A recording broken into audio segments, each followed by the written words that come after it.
Hey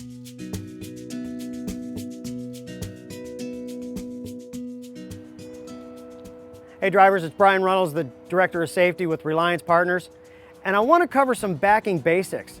Wow, haven't we heard that before? We're going to talk about get out and look. Why?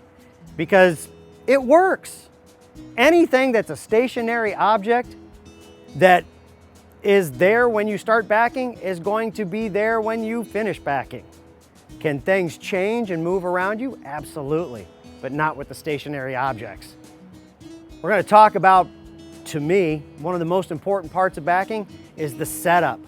You get the setup right and the backing goes pretty smooth. And we're going to talk about why we don't see as many backing accidents at a dock facility than we do in a drop and hook situation or at a truck stop. So we're going to get out and look. Once again, one of the most important things we have to do. And we know we've got some hazards to work with. As I come around the front, obviously we got a fire hydrant with some poles and there's some damage on those poles, so somebody's hit them. Take a look down this side of the trailer. Things look good there. As we come back around, keep your head up. Keep a lookout for anything that's going to cause a potential problem. We'll work our way back to the back of the trailer. I don't see anything that's right directly in our path. But as we get to the back of the tractor, I knew there was a driveway coming the other way. I want to make sure no one's sneaking up on me. Take a look down in the hole. Looks pretty good. It's a pretty wide open hole. One of the things that I always did when I was backing up is I want to keep my trailer as close to the trailer that I can see as possible. That will more than likely give me enough room on the side I can't see. So let's keep this trailer tucked in nice and close as we start our backing process. So as we made our way back, we kept it close to the side we can see, and that gave us more room on the side we can't see. The other thing that's important at this point is you just idle back. There's no awards for getting into a dock or a parking spot faster than somebody else. Just idle back because it does a couple things. One, if you do hit something, your foot's already over top of the brake and you can minimize the damage. Two, it gives you time to react to avoid those situations. You can pay attention to your mirrors, you can pay attention to what's going on around you, and it's just a much safer way to do things. So let's finish off the back, let's get it in the dock and get this thing ready to go. Let's talk about a couple safety basics when it comes to backing. Make sure your mirrors are clean and adjusted correctly. You know, you don't have much visibility going backwards, at least you want to be able to see what you're doing. Two, avoid distraction. Take your headsets off, don't be on the phone, turn the radio down, make sure you can hear everything that's going around you. If possible, roll down your windows. Make sure that you can hear everything that's going on inside and outside the truck. And finally, make sure your lights and flashers are on. Make sure that people can see that you're there, that you're making some sort of maneuver, and that you're crystal clear in your intentions. Oh, and one more. If you're using a spotter, just remember that spotter may not completely understand what you're doing. Your hand signals may not be in sync, or he may not even know what hand signals are. Remember, a spotter is just a tool.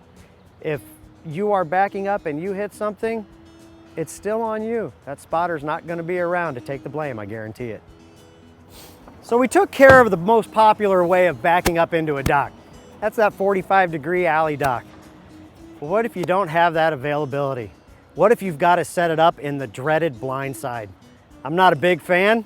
I know you're not either, but it happens. So let's set it up, see how well it goes, and let's get it back in the hole. Okay, so we got it set up.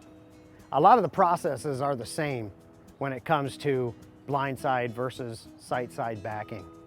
You know, you're still going to get out and look. You're still going to look for those fixed objects that can be a problem. The thing with blind side back is we're probably going to be getting out a lot more because we have very limited visibility down this side. A couple tips when it comes to blind side back. Make sure you know how to use your moto mirrors. Make sure they're clean. When you're backing up from a blind side, go very, very slow and try to get the truck over to the sight side as soon as possible. You only want to have to back up this way as short a distance as you can. And that may be required to get out every couple feet and come over here and take a look until you can get back over on the site side.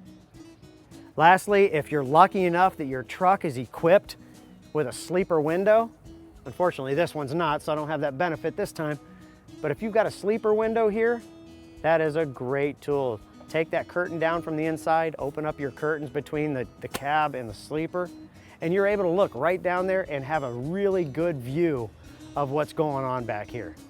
So there's a couple tips.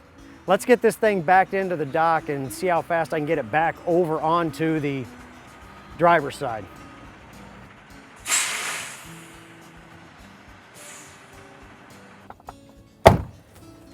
So that's a real nice alternative to having to blindside. If you've got the room out front and you can get the tractor all the way around, that trailer will pivot right by the hole, and it should be a regular 45 alley dock. So I posed a question earlier. Why do we see more accidents at truck stops and drop and hook facilities than we do at dock facilities? Well, the answer is right here. Drivers have to open the doors when you get to a dock facility. They figure, you know what, I'm already back here opening the doors, let me take a look around. And they gotta walk back to the doors. So they look all over the place. It accounts for those fixed objects. It also accounts for a possible moving hazard that they could encounter. You don't have to do that at a truck stop or a drop and hook facility for the most part, so that's why we see more.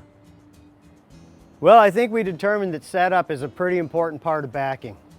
We determined that speed control and awareness can eliminate a lot of the dangers while you're backing. And we also found out that getting out and looking works. Thanks for watching.